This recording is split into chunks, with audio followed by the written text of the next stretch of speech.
નમસ્કાર વિદ્યાર્થી મિત્રો। તો ધોરણ 11 સાયન્સ ભૌતિક વિજ્ઞાનમાં આપણે અત્યારે ચેપ્ટર નંબર 5 ચાલી રહ્યું છે અને જે ચેપ્ટર છે આપણું ગતિના નિયમો। તો આ ગતિના નિયમો જે ચેપ્ટર ચાલી રહ્યું છે એના આગળના વિડિયો લેક્ચરમાં આપણે ઘર્ષણ વિશેની સંપૂર્ણ માહિતી જોઈ ગયા હતા અને આ ઘર્ષણમાં પણ આપણે ત્રણ પ્રકાર વિશેની વાત કરી હતી। એક સ્થિત ઘર્ષણ જોઈ ગયા હતા, એના પછી ગતિક ઘર્ષણ બળ અને એના પછી રોલિંગ ઘર્ષણ બળ। તો ત્રણે ત્રણ ઘર્ષણ બળ વિશેની સંપૂર્ણ માહિતી આપણે મેળવી લીધી છે। હવે આજના વિડિયો લેક્ચરમાં એનાથી આગળ થિયરીનો આપણે અભ્યાસ કરવાના છીએ અને એ થિયરી આપણી છે વર્તુળાકાર ગતિ, જેને ઇંગ્લિશમાં કહેવામાં આવે છે સર્ક્યુલર મોશન।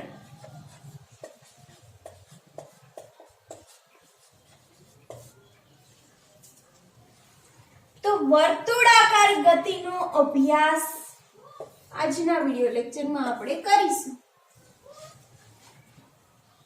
વર્તુળાકાર ગતિ એટલે શું કે જ્યારે કોઈ પણ પદાર્થ છે વર્તુળ માર્ગે ગતિ કરતો હોય ત્યારે એ પદાર્થની ગતિ એ વર્તુળાકાર ગતિ થઈ એવું કહેવાય, બરાબર। આગળના ચેપ્ટરમાં તમે નિયમિત વર્તુળમય ગતિ વિશેની વાત કરી ગયા છો।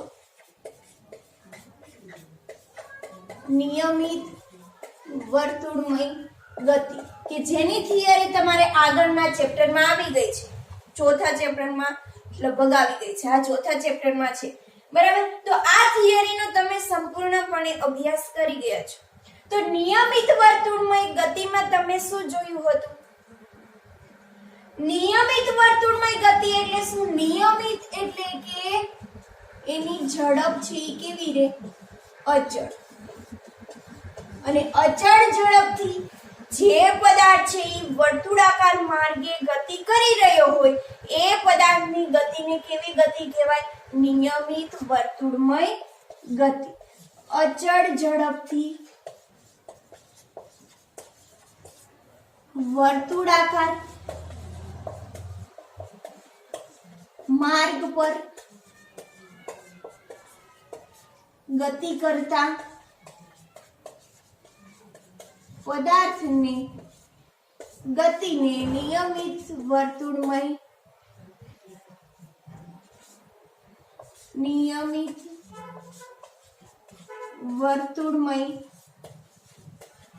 ગતિ કહે છે। વર્તુળાકાર માર્ગ પર જે પદાર્થ ગતિ કરી રહ્યો હોય છે એની ઝડપ કેવી હોય છે? અચળ ઝડપથી ગતિ કરતો હોય છે, બરાબર। હવે માની લો કે તમે આગળના વિડિયો લેક્ચરમાં આવી રીતે વાત કરી ગયા છો કે આ કોઈ પણ એક તમને વર્તુળાકાર માર્ગ આપેલો છે, આ વર્તુળાકાર માર્ગ પર કોઈ પણ એક સ્મોલ m દળનો તમને પદાર્થ આપેલો છે અને આ જે વર્તુળાકાર માર્ગ છે એનું કેન્દ્ર છે O અને એની ત્રિજ્યા તમને આપેલી છે R। કેપિટલ R જેટલી ત્રિજ્યાના વર્તુળાકાર માર્ગ ઉપર સ્મોલ m દળનો પદાર્થ છે એ ગતિ કરી રહ્યો છે। હવે જ્યારે વર્તુળાકાર માર્ગ પર પદાર્થ ગતિ કરે છે ત્યારે એની ઝડપ છે કેવી હોવી જોઈએ? અચળ ઝડપ હોવી જોઈએ, બરાબર। તો અચળ ઝડપ હોવી જોઈએ અથવા તો અચળ વેગ હોવો જોઈએ। અચળ વેગ એટલે કે એનો વેગનું મૂલ્ય કેવું હોવું જોઈએ? અચળ હોવું જોઈએ। આપણને ખબર છે વેગ છે એ કેવી રાશિ છે? વેગ છે એ સદિશ રાશિ છે કે આ સદિશ રાશિ પાછળ શું હોય? મૂલ્ય પણ હોય અને એની દિશા પણ હોય। તો આ જે વેગ છે એનું મૂલ્ય કેવું રહેવું જોઈએ? દરેકે દરેક બિંદુ પાસે વેગનું મૂલ્ય અથવા તો ઝડપ છે કેવી રહે છે? અચળ રહે છે। અત્યારે આ P બિંદુ પર સ્મોલ m દળનો પદાર્થ રહેલો છે કે જે R કેપિટલ R જેટલી ત્રિજ્યાના વર્તુળાકાર માર્ગ પર ગતિ કરી રહ્યો છે, બરાબર। તો અત્યારે આ P બિંદુ પાસે સ્મોલ m દળનો પદાર્થ છે તો આ બિંદુ પાસે એનો વેગનું મૂલ્ય કેવું હશે? અચળ। હવે આ જ પદાર્થ છે આ બિંદુ પાસે અહીંયા મળશે, એવી જ રીતે અહીંયા આવશે તો એનું વેગનું મૂલ્ય એટલું જ રહેશે. તો આ વર્તુળાકાર માર્ગ પર આ જે સ્મોલ m દળનો પદાર્થ છે એનું દરેકે દરેક બિંદુ પાસે વેગનું મૂલ્ય કેવું રહે છે? અચળ. પરંતુ આ જે પદાર્થ છે એની વેગની દિશા દરેકે દરેક બિંદુ પાસે બદલાતી રહેતી જોવા મળે છે. અત્યારે p બિંદુ પાસે છે તો આ સ્મોલ m દળનો પદાર્થ છે p બિંદુ પાસે છે ત્યારે એની વેગની દિશા કઈ બાજુ હશે? તો આપણને ખબર છે કે જે બિંદુ હોય ત્યાં દોરેલા સ્પર્શકની દિશામાં એ વેગની દિશા હોય જેને આપણે કહી દઈએ v. બરાબર? તો એ વેગનું આપણે મૂલ્ય દર્શાવવાનું છે. તો અત્યારે આ જે p બિંદુ છે એની વેગની દિશા એની સ્પર્શકની દિશામાં દર્શાવી છે. એવી જ રીતે આ m દળનો પદાર્થ માની લો કે અહીંયા આવે છે તો અહીંયા m દળનો પદાર્થ આવે છે ત્યારે એની વેગની દિશા એની સ્પર્શકની દિશામાં, એવી જ રીતે અહીંયા આવે તો એની વેગની દિશા છે એની સ્પર્શકની દિશામાં, અને અહીંયા આવે તો પણ એ વેગની દિશા છે એની સ્પર્શકની દિશા. દરેકે દરેક બિંદુ પાસે વેગનું મૂલ્ય સમાન મળે છે અને એની દિશા કેવી હોય છે? અલગ અલગ હોય છે. તો અહીંયા નિયમિત વર્તુળમય ગતિ થઈ રહી છે એવું કેવી રીતે કહી શકાય? કેમ કે અચળ ઝડપથી પદાર્થ છે ગતિ કરી રહ્યો છે, દરેકે દરેક બિંદુ પાસે એનો વેગ છે એ આપણને અચળ મળે છે. તો આવા વેગનું મૂલ્ય અચળ મળતું હોવાથી આપણે કહી શકીએ કે આ સ્મોલ m દળનો પદાર્થ છે એ નિયમિત વર્તુળમય ગતિ કરી રહ્યો છે. બરાબર? તો આપણે આગળની થિયરીમાં આના વિશેની વાત કરી ગયા હતા. હવે એના પછી આપણે એ પણ જોયું હતું કે જ્યારે નિયમિત વર્તુળમય ગતિ કરતો પદાર્થ હોય છે ત્યારે એના ઉપર શું ઉત્પન્ન થાય છે? કેન્દ્રગામી પ્રવેગ ઉત્પન્ન થાય છે. અને આ કેન્દ્રગામી પ્રવેગ છે ઈ કેન્દ્ર તરફની દિશામાં હોય છે. બરાબર? અને એ કેન્દ્રગામી પ્રવેગનું ઇક્વેશન પણ આપણને મળ્યું હતું. કેન્દ્રગામી પ્રવેગ કે જેને આપણે શું કહીશું? AC વડે દર્શાવીએ છીએ. તો આ AC નું મૂલ્ય પણ આપણને મળ્યું હતું v²/r, જ્યાં r શું છે? વર્તુળાકાર માર્ગની ત્રિજ્યા. તો આપણને આ કેન્દ્રગામી પ્રવેગનું મૂલ્ય મળેલું હતું અને એની દિશા ક્યાં છે? કેન્દ્ર તરફની દિશા. તો તમે આ કેન્દ્રગામી પ્રવેગનું ઇક્વેશન AC = v²/r એ કેવી રીતે મળેલું છે તે તમે આગળના ચેપ્ટરમાં તમે સંપૂર્ણપણે ડિટેલમાં તમે મેળવી લીધું છે. બરાબર? એ થિયરીનો પણ અભ્યાસ કરી ગયા હશો. તો અત્યારે આપણને ખબર છે કે આ વર્તુળાકાર માર્ગ પર જ્યારે પદાર્થ ગતિ કરી રહ્યો હોય છે ત્યારે એમાં કેન્દ્રગામી પ્રવેગ ઉદ્ભવે છે AC = v²/r. હવે ન્યૂટનના ગતિના બીજા નિયમ પરથી ન્યૂટનના ગતિના બીજા નિયમ પરથી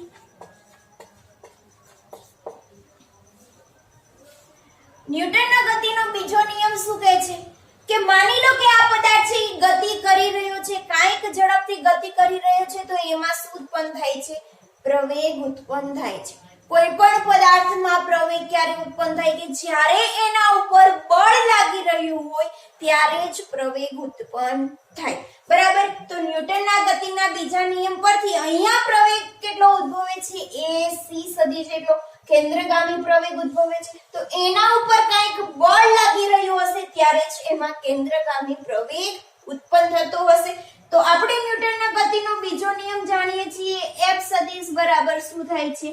ma સદિશ.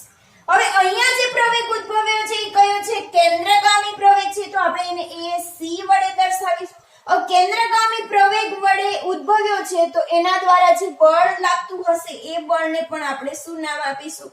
Fc સદિશ, એટલે કે કેન્દ્રગામી બળ. તો અહીંયા જે બળ લાગી રહ્યું છે એવા બળનું આપણે નામ આપશું કેન્દ્રગામી બળ. હવે આ કેન્દ્રગામી બળની દિશા પ્રવેગ જે બાજુ જે દિશામાં લાગી રહ્યું હોય છે એ જ દિશામાં બળ પણ લાગી રહ્યું હશે.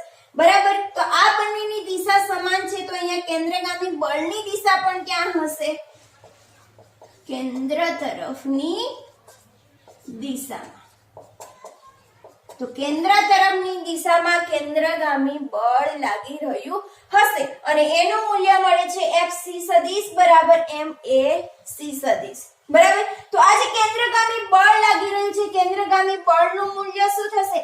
FC સદિશ બરાબર M કેન્દ્રગામી પ્રવેગ, જેનું મૂલ્ય આપણી પાસે છે v²/r, કે આ પદાર્થ ઉપર આટલું કેન્દ્રગામી બળ લાગી રહ્યું હશે. ક્યારે? જ્યારે પદાર્થ છે એ નિયમિત વર્તુળમય ગતિ કરતો હોય ત્યારે. બરાબર. તો આ કેન્દ્રગામી પ્રવેગ કેવી રીતે ઉદ્ભવે છે અને એના ઉપર કેન્દ્રગામી બળ કેવી રીતે લાગી રહ્યું છે તે આપણે અભ્યાસ કરી ગયા છીએ. બરાબર.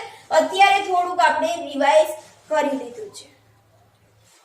તો આના જ રિલેટેડ આપણે ઘણા બધા ઉદાહરણો આપણે જોઈએ છીએ કે આ જે પદાર્થ છે વર્તુળાકાર માર્ગે ગતિ કરી રહ્યો હોય છે, તો એના ઉપર શું લાગી રહ્યું હોય છે?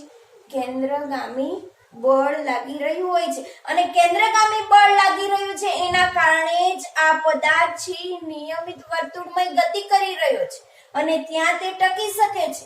જો એના ઉપર કેન્દ્રગામી બળ ના લાગતું હોય તો એ પદાર્થ છે ત્યાં ટકી શકે નહીં. તો એવા ઘણા બધા આપણી પાસે ઉદાહરણ છે, તો ઉદાહરણ વિશેની થોડીક આપણે વાત કરી લઈએ કે ઉદાહરણમાં આપણે જોઈશું કે કેવા એવા પદાર્થો છે કે જેના ઉપર કેન્દ્રગામી બળ લાગી રહ્યું છે. તો આપણે જાણીએ છીએ કે ફર્સ્ટ, સૂર્યની ફરતે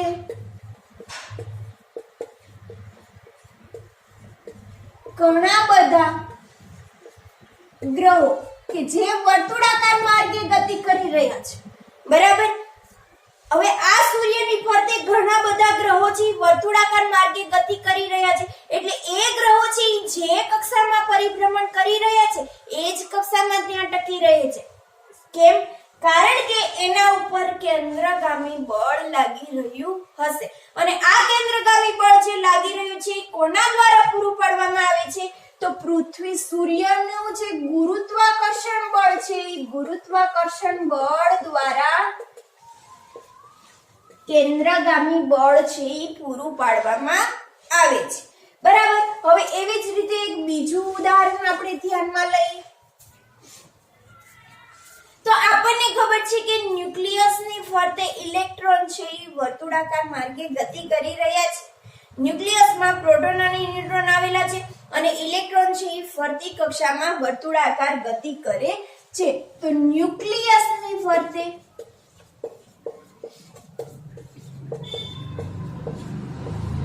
ઇલેક્ટ્રોનની ગતિ, તો આ ઇલેક્ટ્રોનની ગતિ જે થઈ રહી છે એને કેન્દ્રગામી બળ છે કોણ પૂરું પાડી રહ્યું છે?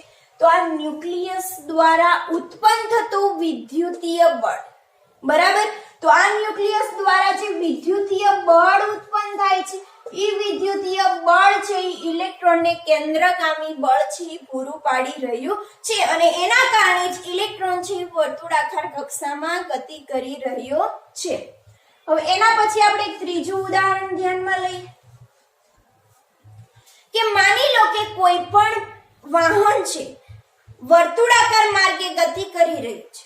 ઘણા બધા ઉદાહરણ તમને ધ્યાનમાં હશે કે ઘણીવાર છે વળાંકવાળો રસ્તો તમને જોવા મળતો હોય છે કે આવી રીતે રસ્તો હોય છે.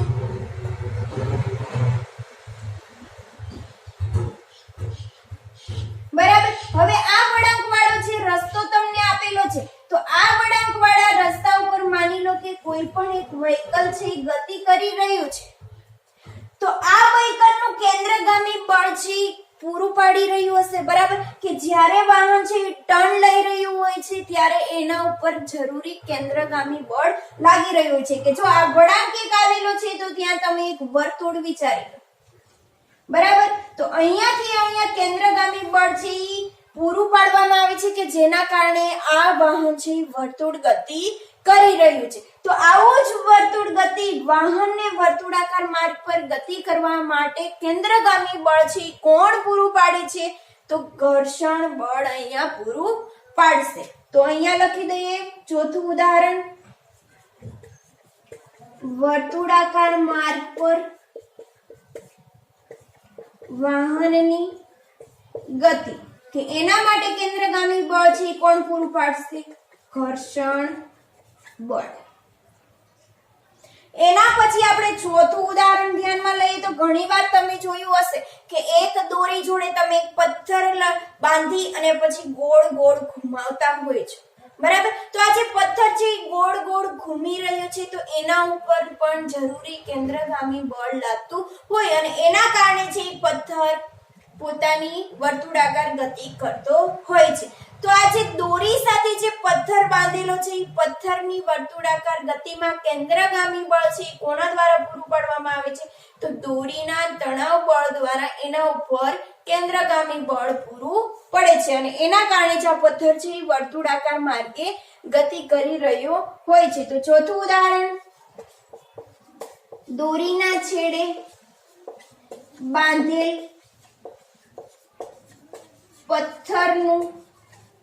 પથ્થરની ગતિ, તો એને કેન્દ્રગામી બળ છે કોના દ્વારા પૂરું પાડવામાં આવે છે? દોરીના તણાવ બળ દ્વારા, બરાબર? તો અહીંયા કેન્દ્રગામી બળ છે કયા કયા બળ પૂરું પાડે છે? તો એક છે ગુરુત્વાકર્ષણ બળ, બીજું છે વિદ્યુતીય બળ, ત્રીજું છે ઘર્ષણ બળ અને ચોથું છે તણાવ બળ. કે આ ચાર બળો છે એ પદાર્થની વર્તુળાકાર ગતિ કરવા માટે જરૂરી કેન્દ્રગામી બળ છે એ પૂરું પાડી રહ્યા છે. તો જ્યારે કોઈ પણ પદાર્થ છે એ નિયમિત વર્તુળમાં ગતિ કરતો હોય છે ત્યારે એમાં પ્રવેગ ઉદ્ભવે છે. એવા પ્રવેગનું આપણે નામ આપેલું છે કેન્દ્રગામી પ્રવેગ. અને કેન્દ્રગામી પ્રવેગ ઉદ્ભવતો ક્યારે હોય? કે જ્યારે એના ઉપર કોઈ પણ બળ લાગી રહ્યું હોય ત્યારે. તો એવા બળનું આપણે નામ આપેલું છે કેન્દ્રગામી બળ. બંનેના ઇક્વેશન પણ આપણને મળી ગયા છે અને બંનેના મૂલ્ય પણ આપણી પાસે છે. તો હવે આના જ રિલેટેડ કે જ્યારે કોઈ પણ પદાર્થ છે નિયમિત વર્તુળાકાર માર્ગે ગતિ કરી રહ્યો હોય છે ત્યારે આ પદાર્થને ગતિ કરવા માટે કેન્દ્રગામી બળ છે કોણ પૂરું પાડી રહ્યું છે અને એના માટે આ પદાર્થને ગતિ કરવા માટેની મહત્તમ સલામત ઝડપ કેટલી હોવી જોઈએ એના માટેના આપણે બે કિસ્સાઓ જોવાના છે. તો એના પછી હવે આપણે વાત કરશું એ બંને કિસ્સાઓની. ગતિ માટેના આપણે બે મેઇન કેસ વિશેની વાત કરવાના છીએ કે જે આપણી ટેક્સ્ટ બુકમાં આપેલા છે, બરાબર? એમાં સૌથી પહેલા આપણે એક કેસ ધ્યાનમાં લેવાના છીએ કે જે છે સમતલ રસ્તા પર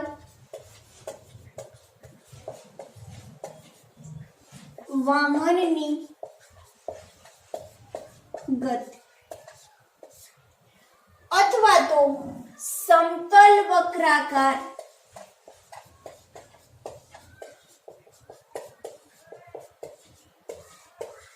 રસ્તા પર વાહનની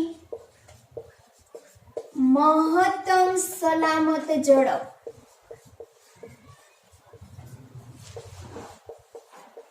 કે જેને આપણે કહેશું વી મેક્સિમમ, બરાબર?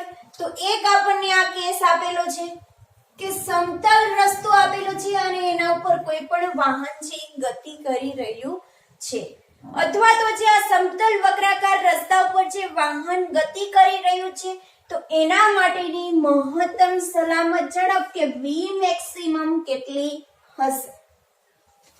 બરાબર? મહત્તમ સલામત ઝડપ એટલે શું? કે માની લો કે કોઈ પણ વાહન છે આપણે ગતિ કરાવતા હોઈએ છીએ, વાહનની ઝડપ માની લો કે તમે 50 મીટર પ્રતિ સેકન્ડની ઝડપથી તમે વાહનને જઈ રહ્યા છો. હવે આ વાહનને તમે 50 મીટર પ્રતિ સેકન્ડની ઝડપથી ગતિ કરાવી રહ્યા છો. આગળની બાજુએ થોડોક શું આવે છે? રસ્તાનો ટર્ન આવે છે. તો આ રસ્તાનો ટર્ન લેવા માટે તમારે શું કરવું પડશે કે તમે જેટલી ઝડપથી વાહનની ગતિ કરાવી રહ્યા છો એના કરતા તમારે ઝડપમાં શું કરવો પડશે? ઘટાડો કરવો પડશે. જ્યાં પણ ટર્ન આવે છે ત્યાં તમારી ગાડીની ઝડપ તમે ધીમી કરતા હોય છો, બરાબર? તો આ વાહનની મેક્સિમમ ઝડપ તમે કેટલી રાખી શકો કે એના માટે તમે સલામત રહી શકો? માની લો કે તમે 50 મીટર પ્રતિ સેકન્ડની ઝડપથી જઈ રહ્યા છો. હવે જ્યાં પણ ટર્ન આવે છે ત્યાં તમે તમારી ઝડપ ધીમી કરતા નથી અને ડાયરેક્ટ ટર્ન લેવાની ટ્રાય કરો છો તો ત્યાં તમારી ગાડી સ્લીપ થઈ જવાની શક્યતા છે. તો જ્યાં પણ તમે ટર્ન લ્યો છો ત્યાં તમારે મહત્તમ ઝડપ કેટલી રાખવી પડે કે જેના માટે તમે સલામત રહી શકો કે તમારી ગાડી ત્યાં ટર્ન થાય નહીં. બરાબર. હવે માની લો કે 50 મીટર પ્રતિ સેકન્ડ થી તમે ગાડી લઈ રહ્યા છો. હવે ટર્ન લેવાનું થાય છે ત્યારે તમારે એની મહત્તમ ઝડપ કેટલી રાખવી પડે કે એક્ઝામ્પલ તરીકે 25 મીટર પ્રતિ સેકન્ડ જેટલી તમે ગાડીની ઝડપ કરી દો તો તમે આસાનીથી તમે ટર્ન લઈ શકો છો. 25 પછી જેવી તમે 26, 27, 25 કરતા વધારે ઝડપ રાખો તો તમારી ગાડીની સ્લીપ થવાની શક્યતા છે. તો એવો જ કિસ્સો અહીંયા આપણને આપેલો છે અને કોઈ પણ વાહનનો આપણે ટર્ન લેતા હોઈએ છીએ ત્યારે આપણે મહત્તમ સલામત ઝડપ v મેક્સિમમ કેટલી મળે તે આપણે મેળવવાની છે. બરાબર. અથવા તો સમતલ રસ્તા ઉપર જે વાહન ગતિ કરી રહ્યું છે એની ગતિની ઝડપ કેટલી છે તે આપણે મેળવવાની છે. મહત્તમ સલામત ઝડપ. બરાબર. તો આપણે વાત કરીએ કે માની લો કે સમતલ રસ્તો લેવાનો છે કે સમક્ષિતિજ સમતલ સપાટી હોય અને આ સપાટી કેવી હોય નિયમિત વર્તુળમય ગતિ. માની લો કે કોઈ પણ એક ગાર્ડન આપેલું છે કે આ ગાર્ડન આપેલું છે. બરાબર. અને આ ગાર્ડનની ફરતે તમને કોઈ પણ એક રસ્તો આપેલો છે.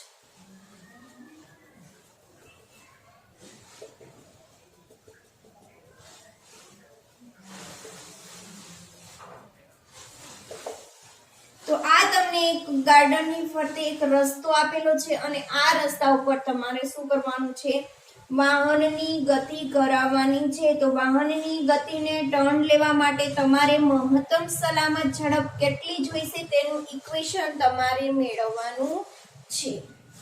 બરાબર. હવે આવો જ્યારે ફૂટપાથ આપેલો હોય ત્યારે તમારે જોવું વચ્ચે આવી રીતે તમને એક લીટો તમને દેખાતો જોવા મળશે. બરાબર. તો એ પણ આપણે ડ્રો કરી દઈએ. હવે આ જે નિયમિત વર્તુળમય ગતિ એટલે કે આખું તમને એક વર્તુળ આપેલું છે તો આપણે જે આગળ નિયમિત વર્તુળમય ગતિ જોઈ છે સેમ અહીંયા એવું જ થશે. અહીંયા માની લો કે આ છે ગાર્ડનનું કેન્દ્ર O અને ત્યાંથી આ રસ્તાની ત્રિજ્યા તમને આપેલી છે કેપિટલ R. હવે આ રસ્તા ઉપર કોઈ પણ એક ગાડી આપેલી છે અને આ ગાડી છે એ શું કરે છે ગતિ કરી રહી છે. હવે આ નિયમિત વર્તુળાકાર માર્ગ પર ગાડી ગતિ કરી રહી છે. માની લો કે આ ગાડીનું દળ અત્યારે આપણે લઈ લીધું છે m. તો m દળનો અત્યારે આપણી પાસે વાહન આપેલું છે અને એ વાહન છે વર્તુળાકાર માર્ગ પર ગતિ કરી રહ્યું છે અને એની કેન્દ્રથી ત્રિજ્યા આપેલી છે r. આ જે રસ્તો આપેલો છે એ કેવો આપેલો છે સમક્ષિતિજ સમતલ સપાટી આપેલી છે. હવે આ વાહન છે એ કઈક વેગથી ગતિ કરી રહ્યું હશે અને કઈક વેગથી ગતિ કરી રહ્યું હોય એટલે આપણને ખબર છે કે કોઈ પણ પદાર્થ નિયમિત વર્તુળાકાર માર્ગ પર ગતિ કરતો હોય ત્યારે એની વેગની દિશા હંમેશા સ્પર્શકની દિશામાં. એટલે અત્યારે આ વાહનની વેગની દિશા છે એના સ્પર્શકની દિશામાં તો એને આપણે v કહી દઈએ. તો એની વેગની દિશા પણ આપણે દર્શાવી દીધી છે. m દળનું વાહન r જેટલી ત્રિજ્યાના વર્તુળાકાર માર્ગ પર v ઝડપથી ગતિ કરી રહ્યું છે અને આ વાહનનું દળ તમને આપેલું છે m દળનું વાહન છે. હવે અત્યારે આ કન્ડિશનમાં આપણે જોઈએ તો આપણને અત્યારે શું જોવા મળશે કે આ વાહન છે એ આ સમતલ સપાટી ઉપર પડેલું છે ત્યારે એના ઉપર કયા કયા પ્રકારના બળો લાગી રહ્યા છે. તો હવે એના ઉપર કયા કયા બળો લાગી રહ્યા છે તે આપણે જોઈએ. વાહન પર લાગતા બળો. તો સૌથી પહેલા તો તમને વિચાર આવે કે આ વાહન છે આ સમક્ષિતિજ સમતલ સપાટી ઉપર પડેલું છે ત્યારે સૌથી પહેલા તો એના ઉપર લાગશે વજન બળ W બરાબર mg અને આ વજન બળ છે એ ક્યાં લાગી રહ્યું છે અધો દિશા તો સૌથી પહેલા એક આપણને બળ મળી ગયું છે જે છે વજન બળ W બરાબર mg અને જે લાગી રહ્યું છે અધો દિશા હવે આ વાહન ઉપર વજન બળ લાગી રહ્યું છે તો આ જે સમક્ષિતિજ સમતલ સપાટી છે એના દ્વારા વાહન ઉપર પણ કંઈક બળ લાગી રહ્યું હશે અને જે બળ આપણે કહીએ છીએ લંબ પ્રતિક્રિયા બળ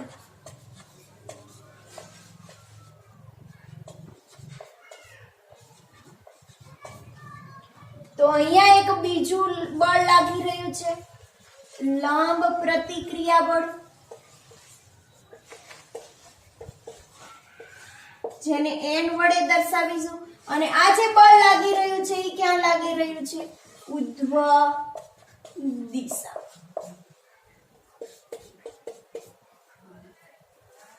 તો અહીંયા અત્યારે આ વાહન ઉપર બે બળ લાગી રહ્યા છે એક લાગી રહ્યું છે વજન બળ જે છે અધો દિશામાં અને ઉપરની બાજુએ સંક્ષિતિજ સમતલ સપાટી દ્વારા લાગી રહ્યું છે લંબ પ્રતિક્રિયા બળ કે જે ઉધ્વ દિશામાં લાગી રહ્યું છે હવે એના પછી આ વાહન ઉપર કયા બળ લાગી રહ્યા છે તો આપણને ખબર છે કે જ્યારે કોઈ પણ પદાર્થ છે નિયમિત વર્તુળાકાર માર્ગ પર ગતિ કરતો હોય છે ત્યારે એના ઉપર કેન્દ્રગામી બળ લાગી રહ્યું હોય છે બરાબર તો આ કેન્દ્રગામી બળ છે અહીંયા કોના દ્વારા પૂરું પાડવામાં આવે છે તો ઘર્ષણ બળ દ્વારા પૂરું પાડવામાં આવે છે તો અહીંયા ત્રીજું બળ આપણને મળે છે કે રસ્તા પર વાહનનું ઘર્ષણ બળ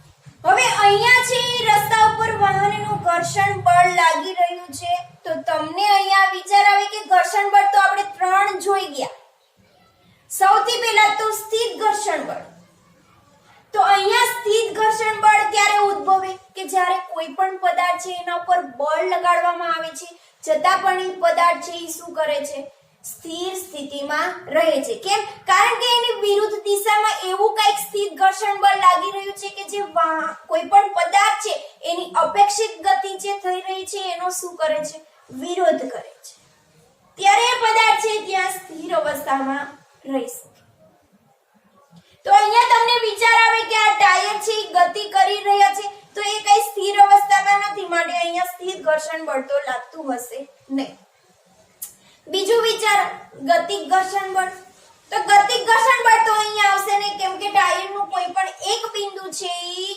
સપાટીની સાપેક્ષમાં ગતિ કરતું હોવું જોઈએ અને અહીંયા સાપેક્ષ ગતિ થતી નથી સાપેક્ષ ગતિનો વિરોધ થાય છે માટે અહીંયા ગતિક ઘર્ષણ બળ નહીં આવે તો અહીંયા તમને વિચાર આવે કે આ ગાડીના જે ટાયર છે એ ગોળ ગોળ ઘૂમી રહ્યા છે જે રોલિંગ કરી રહ્યા છે એના કારણે અહીંયા રોલિંગ ઘર્ષણ બળ લાગશે બરાબર પરંતુ અહીંયા રોલિંગ ઘર્ષણ બળ ઉદ્ભવતું નથી કેમ કારણ કે આપણે જાણીએ છીએ કે પદાર્થ ઉપર જ્યારે બળ લાગી રહ્યું હોય છે ત્યારે એની વિરુદ્ધ દિશામાં શું લાગે છે ઘર્ષણ બળ લાગે છે બરાબર તો આ અત્યારે કેન્દ્રગામી બળ છે એ ગાડી જે બાજુ ગતિ કરી રહી છે એ બાજુ નથી લાગતું ગાડીની આ બાજુએ શું લાગે છે કેન્દ્રગામી બળ લાગે છે અને જે આ ગાડીને વર્તુળાકાર માર્ગે ગતિ કરે છે ત્યારે ગાડીને શું કરે છે જકડી રાખે છે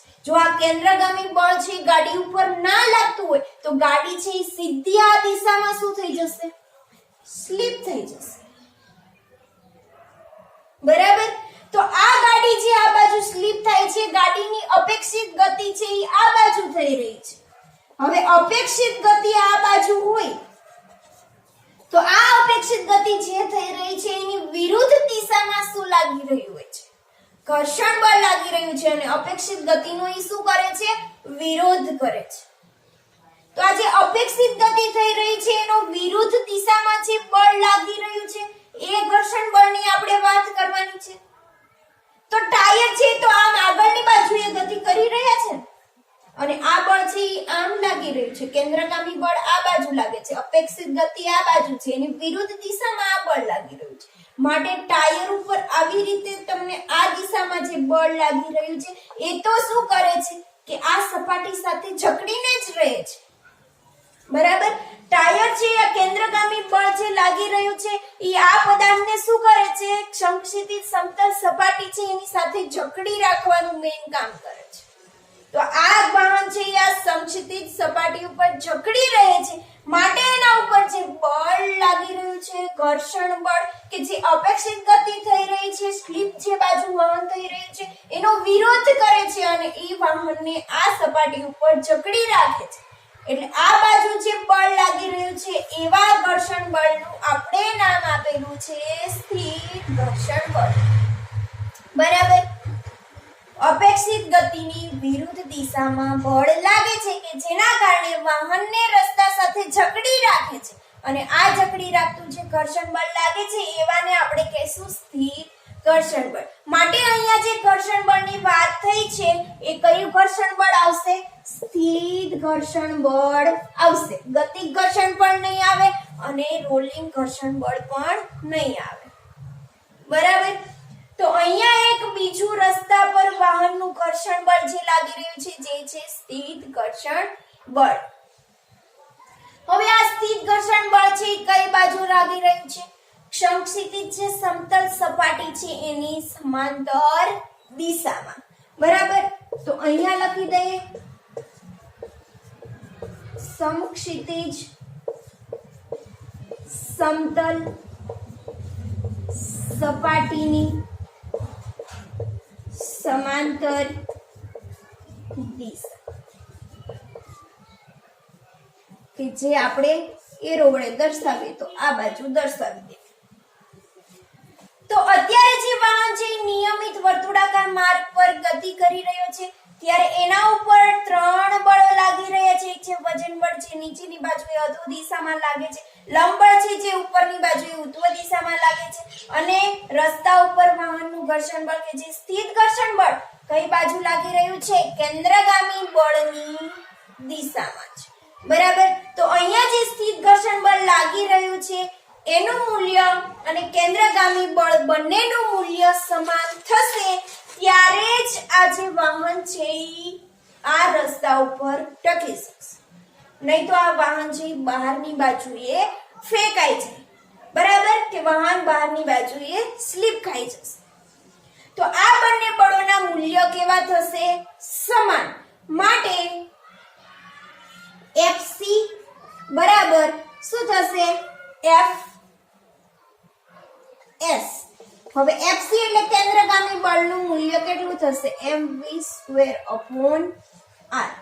તો બંને બળોના મૂલ્ય કેવા છે? સમાન.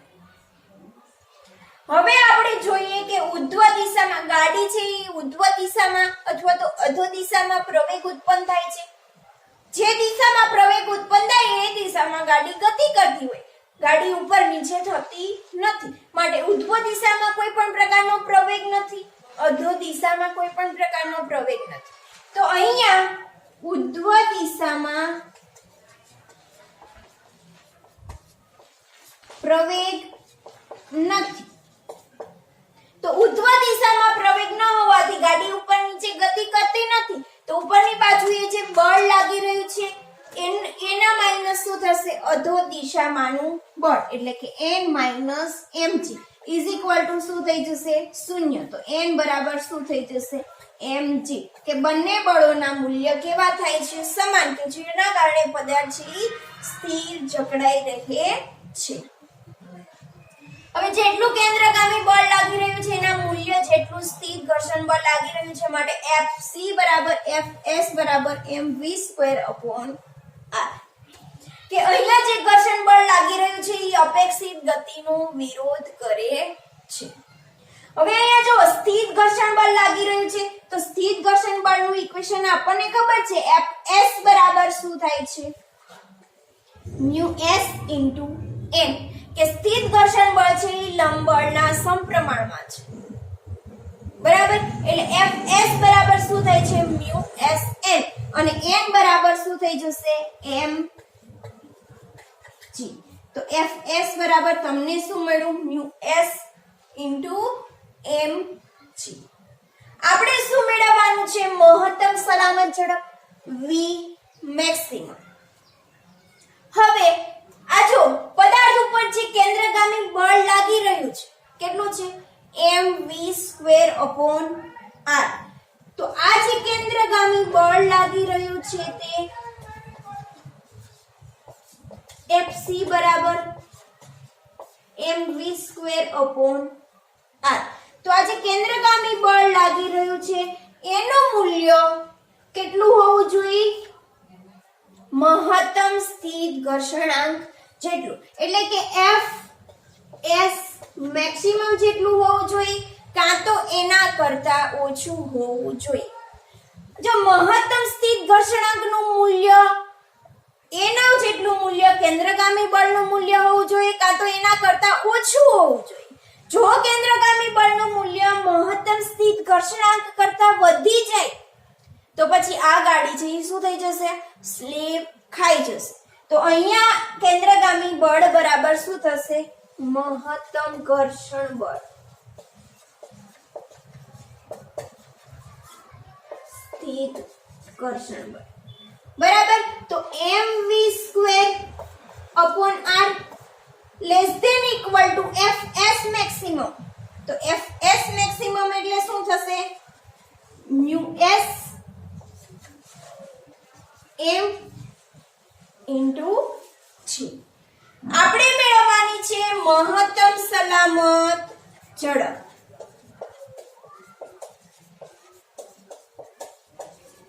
v મેક્સિમમ બરાબર. તો વચ્ચે આપણે મહત્તમ સલામત ઝડપ ક્યારે મળશે વચ્ચે ઇક્વલ ટુ કરી દેશું બંનેના મૂલ્ય સમાન થઈ જશે ત્યાં બરાબર. તો mv² maximum/r is equal to શું થશે mu s mg.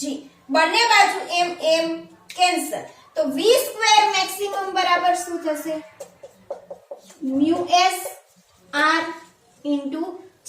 આપણે મેળવવાની છે મહત્તમ સલામત ઝડપ √mu s r into g કે મહત્તમ સલામત ઝડપ આપણને મળી ગઈ છે કે જેનું ઇક્વેશન આપણે ડિરાઈવ કરેલું છે. હવે આ મહત્તમ સલામત ઝડપ છે એ શેના ઉપર આધારિત છે જો mu s એટલે કે સ્થિત ઘર્ષણાંક અને r એટલે કે વર્તુળાકાર માર્ગની ત્રિજ્યા. આ બંને ઉપર આ v મેક્સિમમ છે એ આધાર રાખે છે. હવે v મેક્સિમમ શેના ઉપર આધાર રાખતો નથી તો v મેક્સિમમ એ વાહનના દળ પર આધારિત નથી. હવે વાહનના દળ ઉપર આધારિત ન હોવાથી કોઈ પણ હલકા વજનનું વાહન અથવા તો ભારે વજનનું વાહન કે કોઈ પણ સાયકલ હોય કે ટ્રક બધા માટે તમે v મેક્સિમમ નું ઇક્વેશન આ જ યુઝ કરી શકો છો કારણ કે તે દળ ઉપર આધારિત નથી બરાબર. એટલે મહત્તમ સલામત ઝડપનું ઇક્વેશન તમને આ જ મળશે. તો સમતલ રસ્તા ઉપર જ્યારે વાહનની ગતિ થઈ રહી હોય છે તો એના ઉપર કઈ કેન્દ્રગામી બળ લાગી રહ્યું હોય છે અને જેના કારણે આપણે મહત્તમ સલામત ઝડપ v મેક્સિમમ મેળવી શકીએ છીએ. તો આ એક કેસ હતો તમારા માટે. એના પછી આપણે જોઈશું કે આ જે સમતલ રસ્તો આપેલો છે એના કરતા બીજો રસ્તો એટલે કે કોઈ પણ ઢોળાવવાળો રસ્તો આપેલો હોય તો એમાં વાહનની મહત્તમ સલામત ઝડપ કેટલી મળે છે તે મેળવીશું.